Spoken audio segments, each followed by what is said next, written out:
2023년 11월 10일 금요일 돈다방 미쓰리 시작하겠습니다. 이번 주에 가장 핫했던 이슈가 바로 공매도 금지였죠.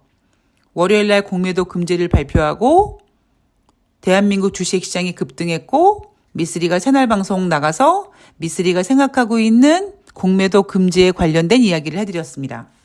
아마 그랬더니 그 방송에 악플이 좀 많이 달렸었나 봐요. 그래서 저를 좀 걱정해 주시는 분들이 계실 텐데 저는 일단 악플을 못 봤습니다. 왜냐하면 아직까지 악플 볼 여유가 없어요. 아직까지 행운이에 대한 추모 기간이기 때문에 악플을 볼 수 있는 시간이 없어서 악플을 보지 못했습니다만 제 생각은 이렇습니다. 첫 번째는요. 돈다방 미쓰리를 들으시는 분들은 아시겠지만 미쓰리는 경제 주식 이야기 어렵게 하는 거 졸라 싫어하잖아요. 제가 만약에 새날방송 나가서 나 경제 전문가인데 이거 생색 좀 내려고 막 어려운 이야기 엄청난 용어를 한번 써가면서 이야기한들 그게 효과가 있나요? 그게 되게 좋은가요? 그렇다고 제가 여러분들도 아시겠지만 제가 그런 거 못하겠습니까? 요즘 저랑 친하게 지내는 그 까미맘이 저한테 하는 얘기가 뭐냐면 언니 목소리에 추를 달아놓은 것 같대요. 그래서 야 칭찬이냐 욕이냐 그랬더니 아니 그냥 목소리가 뚝 떨어진대요. 그래서 굉장히 신뢰감이 가는 목소리라고. 그래서 그래? 그래 내가 나쁜 마음 먹으면 내가 제주도는 팔아먹을 수 있을 것 같아. 이렇게 농담 삼아 얘기했는데 정말 이렇게 추를 달아놓은 목소리로 막 어려운 경제 이야기 쓰면 좀 있어 보이겠죠. 근데 제가 있어 보이는 게 뭐가 중요합니까? 결국 제가 전하는 이야기를 통해서 여러분들이 뭔가 도움을 받는 게 가장 중요한 거 아니겠습니까? 자, 두 번째. 저는 어렵고 전문 용어고 나발이고 다 필요 없고요. 경제를 이야기하는 사람은 주식을 얘기하는 사람은 앞서가야 된다고 생각합니다. 지금 눈앞에 있는 이슈 뜨거운 건 알겠는데 그래서 이 이슈가 앞으로 어떻게 된다는 건데 그러니까 정확히 구체적으로 얘기하면 공매도 금지했어. 월요일날 대한민국 주식시장이 크게 상승했어. 그래서 1,000만이 넘는 개인 투자자들이 공매도 금지함으로써 월요일날 대한민국 주식시장이 너무나 많이 급등해서 그 효과로 앞으로 계속 상승할 거고 그래서 그 개인 투자자들의 증권계좌 마이너스 종목들이 다 플러스로 전환돼서 다 돈 벌고 해피엔딩으로 끝날 수 있어? 이거 아닙니까? 그러니까 제가 거기다가 일침을 놓은 거죠. 월요일날 대한민국 주식시장이 올라간 이유는 공매도 때문이라기보다는 그 전주에 뉴욕 증시가 크게 상승했고 뉴욕 증시가 크게 상승한 이유는 연준이 더 이상 금리 인상을 못할 것 같다라는 기대감이 있었고 그 기대감 때문에 환율이 하락했고 환율 하락으로 월요일날 외국인들이 대한민국 주식시장을 매수했습니다. 그리고 제가 늘 말씀드리지만 대한민국 주식시장은 허접하단 말이에요. 냄비 근성이 많단 말이에요. 그런 상태에서 뭔가 오르고 싶은데 갑자기 윤석열 정부가 지금 위기의식을 느꼈는지 왜냐하면 지금 윤석열 리스크가 가장 큰 리스크니까 금융위기보다 더 심각한 리스크니까 물론 본인들이 위험하다고 공매도 금지를 한 건 아니겠습니다만 여하튼 공매도 금지를 발표함으로써 그 냄비 근성 같은 대한민국 주식시장이 뜨거워졌을 뿐인 거죠. 그래서 제가 월요일날 그냥 많은 얘기 별로 하고 싶지 않고 시사 정치 방송 나가가지고 푸나님이 밤새도록 뽑아놓은 의제가 얼마나 많은데 거기서 제가 주저리 얘기하고 싶은 마음은 없고 그냥 딱 한마디 월요일날은 급등했지만 다시 빠질 거예요 라고 얘기한 거고 그래서 제가 어제 방송에서도 그렇고 뭐라고 했습니까? 2,400포인트 깨질 거라고 얘기했죠. 제가 지금 11월 10일 녹음하고 있는 이 오전 9시 20분 대한민국 코스피 2,399포인트, 2,400포인트 깨졌습니다. 그냥 이거 하면 되는 거지. 그죠? 그래서 어떤 분들께서 미쓰리 너 상처받는 거 아니야? 제가 상처를 왜 받아요? 예. 그냥 주식 모르는 사람들 저는 어찌 보면 좀 죄송하지만 그렇게 악플 달고 제대로 뭔 의미인지도 모르고 그냥 흥분해서 그런 분들은 그냥 딱 불나방입니다. 저는 뭐 그런 거에 별로 같이 두고 싶지 않고요. 뭐 돈다방 미쓰리 여러분들 컨셉 아시잖아요. 예. 뭐 저렴한 이름의 돈다방 미쓰리 뭐 방송에서 어려운 이야기 전혀 안 쓰고 예, 어려운 이야기 쓰는 전문가들을 졸라 까면서 그럼에도 불구하고 지금 그 누구보다도 시황을 가장 정확하게 보고 있습니다. 이거면 그냥 끝나는 거예요. 결국 여러분 뭐 제가 무슨 뭐 인문학 박사 뭐해서 뭐 교수여가지고 뭐 여러분들한테 지식을 알려주는 것도 아니고 결국 여러분들이 원하는 건 뭡니까? 쉬운 이야기로 비유를 많이 써가면서 처음엔 그 비유가 전문가시네 무슨 얘기하는 거야 잘 이해가 안 가지만 시간이 지나가면서 미쓰리의 어떤 비유 스타일에 익숙해지면서 미쓰리가 전하는 시황이 정말 점쟁이 빤스를 훔쳐 입은 것처럼 딱딱딱 맞아 떨어지는 거 그거면 장땡인 겁니다. 뭐 어떠겠어요. 그래서 제가 그러잖아요. 뭐 나 이렇게 나 이런 컨셉으로 방송하는데 뭐 누가 나를까? 그럼 필요 없어요. 그냥 저랑 수익률 게임 하시면 돼요. 예. 저는 제 스스로 전문가란 얘기하지 않습니다. 그런데 전문가란 사람이 저를 깐다. 쟤 뭐냐? 허접하게. 그래? 그럼 이렇게 허접한 나랑 한번 수익률 게임 하자. 전 붙으면 됩니다. 그러니까 여러분들 뭐 저 상처받을까봐 걱정 안 하셔도 되고요. 결론적으로 그냥 미쓰리가 그리고 있는 그 시황 그림대로 잘 흘러가고 있다. 미쓰리가 저렇게 시황을 잘 보는 이유가 어렵게 보지 않아서 그러는 거구나. 진짜 어제 방송처럼 주식은 둠칫둠칫 리듬을 타는 거구나. 그것만 여러분들께서 생각하시면 됩니다. 자, 11월 9일 목요일 뉴욕 증시는요. 3대 지수가 모두 하락 마감했습니다. 다우지수가 0.65, S&P 500이 0.81, 나스닥이 0.94% 하락했습니다. 자, 인생이나 주식이나 한쪽 방향으로만 가는 게 없다. 자, 핫다 공부를 하는 사람들도 아실 겁니다. 모든 종목, 거의 대부분 모든 종목이요. 제가 한참 핫다 공부를 했을 때 느꼈던 게 뭐냐면 점화를 7번 찍으면 최소한 그 이후에 한 번 정도는 하한가가 풀리더라. 그래서 예전에 제가 매매했을 때 핫다 매매를 했을 때 하한가에 사서 상한가에 팔았던 적이 있습니다. 물론 종가는 다시 하한가를 갔습니다. 아주 그냥 심장이 불릉불릉한 그런 매매를 했었죠. 지금은 물론 그런 매매를 안 합니다. 명재촉하는 일 같아서 그런 걸 안 하고 있고요. 자, 제가 드리고 싶은 말씀은 제가 이번 주 뉴욕 증시에 대한 전망해드린 부분에 대해서 다시 한번 상기시켜드리면 지난주 너무 뜨거웠어. 왜냐하면 그 전주가 너무 그지 같았거든요. 그래서 11월 첫 번째 주, 그러니까 10월 마지막이자 11월 첫 번째 주가 있는 그 주는 주식시장이 빠지면 안 되는 자리였고 그 자리에서 어느 정도 지키기보다는 오히려 더 과하게 뉴욕 증시가 상승했고 그 상승했던 이유는 바로 연준이 더 이상 금리 인상을 못할 것 같다라는 기대감이었고요. 그리고 연준은 뭐라고 얘기를 했냐면 지금 미국의 국채 금리가 우리 연준이 못했던 인플레이션을 잡아줄 것 같다라는 이런 시대에 개소리를 했었죠. 그래서 일단 뉴욕 증시를 상승시켜 놨습니다. 그래서 이번 주에 미쓰리가 생각하고 있던 뉴욕 증시는 뭐냐면 크게 빼지는 않을 거야. 그렇다고 막 크게 올리지도 않을 거야. 왜? 지난주에 너무 뜨거웠으니까. 그래서 이번 주는 그냥 적당한 선에서 왜? 어떤 되게 중요한 경제 지표도 없었고요. 중요한 이슈도 없었고 이번 주에는 유일하게 매달릴 수 있는 부분이 바로 연준 위원들의 발언들이었습니다. 그래서 그냥 적당하게 가되 인생이나 주식이나 한쪽 방향으로만 가는 게 없으니까 아마 이번 주는 계속 뭐 연속 상승 뭐 며칠을 했네 마네 하는데 결론적으로는 아마 이제 좀 연속 상승을 멈추고 하락할 것이다. 뭐 이런 이야기를 했죠.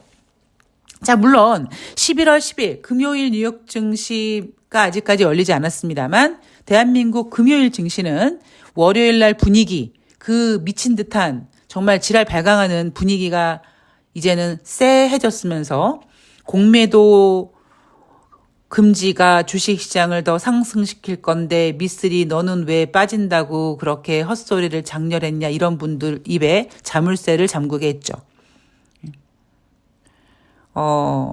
저는 가끔씩 그런 생각을 합니다. 그러니까 그러니까 30대는요. 그러니까 20대는 그냥 좀 표현이 웃기지만요. 그냥 막 놀아도 돼요. 그러니까 연애도 막 많이 하고 막 이것저것 했다가 많이 실패도 하고 막 뭔가를 해야 되고 30대 때는 그러니까 물론 이것도 좀 약간 시대별로 다를 수 있겠지만 제 기준으로는 제 경험으로 미뤄보아 30대 때는요. 그냥 뭔가 내 길을 찾아가는 것 같기는 한데 이게 내 것 같지도 않고 그냥 괜히 싫고 다른 뭐 더 좋은 게 뭔가 있는 것 같고 막 이러다가 궁시렁궁시렁 거리면서도 그렇게 그냥 쭉 가다 보면 40대, 특히 한 40대 중후반 되면은요. 그렇게 걸어온 어떤 그 자기 길에 전문성이 확실히 있어야 된다고 생각을 합니다. 뭐 제가 제 경우라고 말씀을 드렸습니다만 뭐 아시는 분 아시다시피 저는 증권회사를 10년 넘게 근무했던 사람이고 증권 바닥에서 꽤 많은 역사를 만들어 놨던 사람입니다. 그런데 증권회사가 너무 싫었어요. 그래서 증권회사를 뭐 이런저런 이유로 그만두고 증권회사 다니면서 방송을 하게 되다 보니까 이 또 방송에 꽂혀가지고 지난 10년 동안 출연료 거의 받지 못한 상태에서 그냥 뭐 언젠가 갑자기 정말 스타가 되겠지라는 그 꿈 하나 믿고 10년 동안 완전히 올인을 했단 말이에요. 근데 어느 순간 이제 안 되는구나 라는 걸 인정하고 나 혼자서 돈다방 미쓰리를 하게 됐고 여기까지 오게 된 거란 말이에요.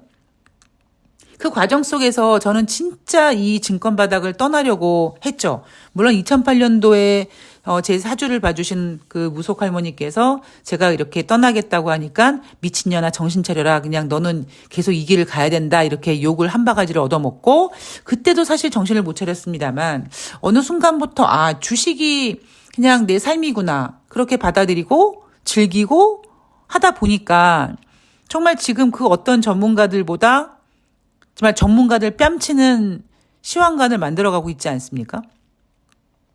그러니까 저는 아마 여러분들도 제가 방송에서 여러분들께 좀 정말 가장 간곡히 드리고 싶은 말씀이 뭐냐면 너무 빨리 주식을 알려고 하시면 안 돼요. 불가능해요.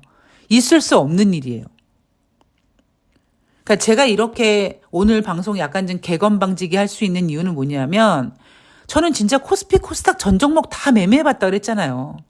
작전도 해보고 세력 매매도 해보고 온갖 정말 매매 기법 다 해보고 하다못해 여러분들이 지금 증권회사 사이트에 들어가서 다운받아 보시는 증시 칼렌더도 그 처음에 만들 때 증시 칼렌더 만든 1세대가 바로 접니다. 그러니까 이 바닥에서 제가 할 수 있는 모든 정말 지랄 발광을 제가 다 했던 것 같아요. 그러니까 그나마 좀 이렇게라도 떵떵거리면서 먹고 살고 있는 게 아닌가라는 싶은 생각이 듭니다. 그러니까 그만큼 제가 지금 거의 이 바닥에 조금만 더 지나면 이제 30년입니다라고 한 판에 요즘 와서 그나마 조금 이제 조금 시황을 조금 알겠다라고 생각하고 있는 찰나에 여러분들이 나 그냥 그렇게 막 공부를 해도 안 되네. 나 왜 돈다방 미쓰리 지금 1년을 듣고 있는데도 이렇게 몰라? 라고 하시면은 너무 욕심쟁이라고요. 그러니까 제가 어제 방송에서 말씀드렸듯이 결국 주식은 리듬이고 둠칫둠칫 타는 거고 여러분들은 그냥 지금 클럽 스테이지에 인생 처음으로 올라간 겁니다. 아직 둠칫둠칫도 못하실 수 있어요. 근데 거기에 좌절하지 마시고 그냥 자연스럽게 받아들이시면 된다는 겁니다. 자, 다시 뉴욕 증시 이야기로 돌아가면 다우지수 하락했고요. 그리고 이날 뉴욕 증시가 하락한 이유는 다우지수 S&P 500, 나스닥이 하락한 이유는 제롬 파월 연준 의장의 매파적 발언 때문이다라고 했습니다. 여러분 진짜 그럴까요? 진짜 제롬 파월 연준 의장이 매파적 발언을 한 걸까요? 자, 다시 여러분 중요한 포인트. 주식은 뭐뭐 때문에 올라가고 뭐뭐 때문에 하락하는 게 아니라고 말씀을 드렸습니다. 미쓰리 그게 무슨 소리야? 그거 무슨 소리야? 그 답을 알기까지가 오래 걸린다고요. 주식은 올라가니까 왜 올라갔지? 이유를 찾아서 갖다 붙이는 거고요. 주식이 하락하면 왜 하락했지? 라고 이유를 찾아서 붙이는 겁니다. 그거나 똑같이 완전 다릅니다. 여러분들이 이 다름을 알게 되는 순간 여러분들은 하산하시면 됩니다. 자, 제가 그랬죠. 제롬 파월 연준 의장이 진짜 이날 매파적인 발언을 한 걸까? 아니에요. 그냥 인생이나 주식이나 한쪽 방향으로 가는 게 없는데 제가 오늘 방송 초반에서 뭐라고 했습니까? 월요일날 새날 방송 가서 뭐라고 했습니까? 다시 빠질 거다. 어제 방송에서 2400포인트 내려놓을 거다 했죠. 그러니까 빠질 거였었어요. 우리나라 증시가 이렇게 빠질 거면 뉴욕 증시도 계속 열흘 연속 상승할 수 없다고 했잖아요. 그러니까 뭔가 빠질 자리였고 빠질 자리에 어떤 중요한 경제 지표도 없었고 어떤 특별한 이슈도 없다 보니까 그냥 제롬 파월 연준 의장이 뻔한 이야기했는데 그게 매파적 발언이다라고 생각하고 그렇게 해석하고 이유를 갖다 붙인 겁니다. 여러분 이거요 굉장히 중요한 거예요. 죄송하지만요 이거 아는 사람 제가 저에게 주식을 알려준 고수 빼고 만나본 적이 없습니다.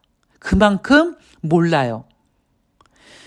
자, 미국의 국채 입찰 소식에 그러니까 미국의 국채 입찰을 했는데 이날은 부진했다. 그런 소식이 있었다. 그래서 뉴욕 증시가 혹시 하락한 게 아닐까? 이렇게 얘기하고 있는데 시대의 개소리입니다. 왜냐? 제가 뭐라 그랬어요?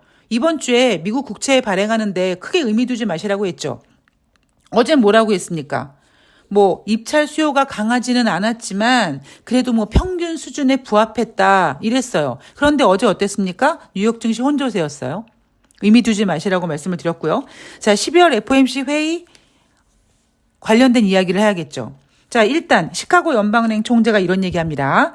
자, 경제가 예상보다 더 많이 둔화되지 않도록 장기 국채 수익률 상승이 미치는 영향을 면밀히 지켜볼 필요가 있다. 이 얘기는 뭐예요? 장기 금리 상승 위험 경계해야 된다. 진짜 여러분 웃기지 않습니까? 여러분 지난주에 뉴욕 증시 막 상승일 때 뭐라고 했습니까? 연준 위원들이. 미국 국채 금리 상승이 우리 연준이 잡지 못했던 인플레이션을 잡아주고 있다. 이런 비스무리한 얘기 했잖아요. 그런데 지금 와서는 갑자기 장기 금리가 이렇게 급격하게 상승하는 거를 조심해야 된다고 합니다. 경제는 뭐다? 말장난입니다. 자, 리치먼드 연방은행 총재는요, 이런 얘기를 합니다. 장기 국채 금리의 움직임이 정책을 결정하는데 유용한 도구가 아니다. 똑같은 얘기죠? 지난주에 뭐라 그랬어요? 국채 금리 상승이 연준 인플레이션 잡아준다며요.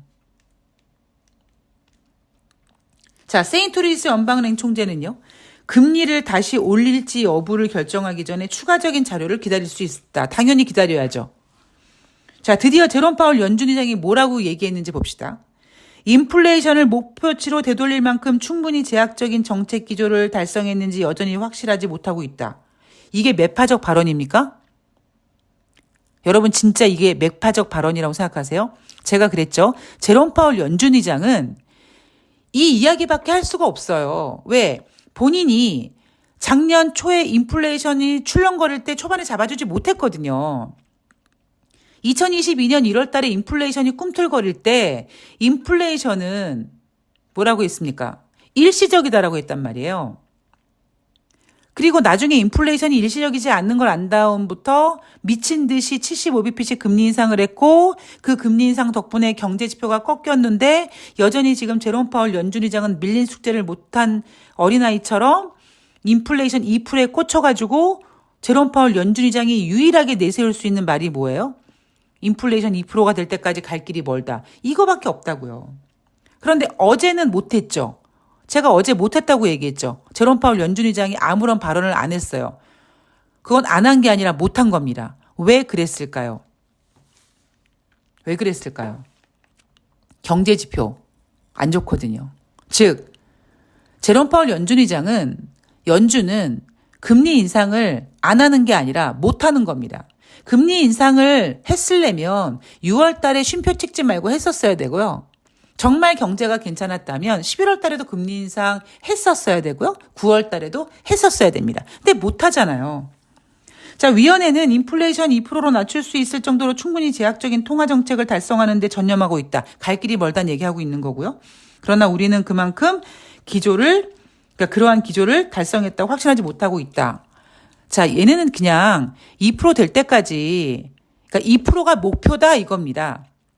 문제는 다시 말씀드리지만 지금 이 불나방들은 인플레이션 2%에 꽂힐 때까지 갈 길이 멀다에 꽂혀가지고 왜 연준이 금리 인상을 안 하고 있는지를, 못 하고 있는지를 이걸 지금 인정하지 않고 있는 거예요.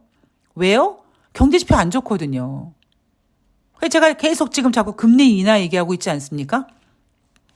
근데 제롬 파월 연준 의장이 금리 인상을 못하는 이유가 경제지표 때문에 못하고 있는데도 불구하고 지금 자꾸 제롬 파월 연준 의장 입만 보면서 아이고 인플레이션 2%될 때까지 계속 갈 길이 멀어요. 그 발언 가지고 이게 매파적 발언이라고 지금 정신줄 놓고 계속 그렇게 해석하고 있는 겁니다. 그러니까 주식을 못하게 되는 거예요. 그러니까 왜 금리 인상을 안 하고 있니? 야, 니네 연준, 니네 금리 인상 지금 못하는 거 왜 갈 길이 맨날 머니? 그냥 해버리면 되는 거였는데 왜 굳이 갈 길이 멀다고 표현하니? 이렇게 의심을 갖는 전문가들이 없는 거죠. 그냥 오직 제롬 파월 연준 의장이 그렇게 얘기한대. 어이구 이쯤 돼서는 이제 동결할게요 라고 인정해야 되는데 그걸 안 하네. 아이고 매파적이네 라고 지금 허공이 삽질하고 있는 겁니다. 자, 그런데 이미 시장은 지금 금리 인하 예상하고 있죠. 골드만 같은 경우에는 연준이 내년 4분기 금리 인하 시작해서 내년도, 그러니까 내후년도 2025년도에 매분기 1회씩 인하해서 2026년도 2분기에 금리 인하를 마감할 것이라는 정말 야무진 꿈 같은 꿈을 꾸고 있고, 연준 같은 경우에는 2024년도 금리를 인하해서 2026년 2.9%까지 금리를 인하하게 될 것이라는 전망이 나오고 있습니다. 여러분 생각해 보세요. 금리 인하 얘기 지금 왜 나옵니까? 이렇게 금리 인하 이야기 나오기 전에 미쓰리가 먼저 금리 이야기 하고 있죠. 내년 초반에 아마 금리 인하 할 거라고. 왜 금리 인하 얘기 나올까요? 얼마 전까지만 해도 당분간 이 5%의 미국의 기준금리를 유지할 거라고 얘기했던 애들이 왜 갑자기 여기저기서 금리 인하 얘기가 왜 나올까요? 제가 그랬죠. JP모건이 뭐 미국 국채금리가 7% 8% 가는데 그거 견딜 수 있냐고라고 얘기해서 제가 그렇게 가기 전에 만약에 그렇게 갈 수 있다면 이미 다른 게 작살날 거라고 얘기하지 않았습니까? 지금 미국의 이 기준금리 이거 굉장히 높은 거여가지고요. 미국은 인정하지 않지만 미국 경제 여기저기 이 고금리 문제가 지금 굉장히 심각해지고 있어요. 그런데 미국은 그거를 티를 안 낼 뿐입니다. 무슨 얘기인지 아시겠죠? 제가 오늘 제 자랑을 하느라고 이야기가 좀 길어졌는데 제가 개떡같이 얘기하면 찰떡같이 알아들으실 거라고 생각하고, 자, 여러분 주식시장 흥분하시면 안 됩니다. 뭐 공매도고 나발이고 지랄 연병이든 흔들리지 않습니다. 다시 한번 말씀드리지만 여러분들은 이런 생각하시면 돼요. 야, 미쓰리 같은 애들만 주식하면은 주식시장이 어떻게 움직일까? 이것만 생각하시면서 주식 대응하시면 됩니다. 자, 저는 오늘 방송은 여기서 마무리할 거고요. 다음에 또 금요일 증시 가지고 뉴욕 증시 가지고 찾아뵙도록 하겠습니다. 건강관리 잘하시고요. 고맙습니다.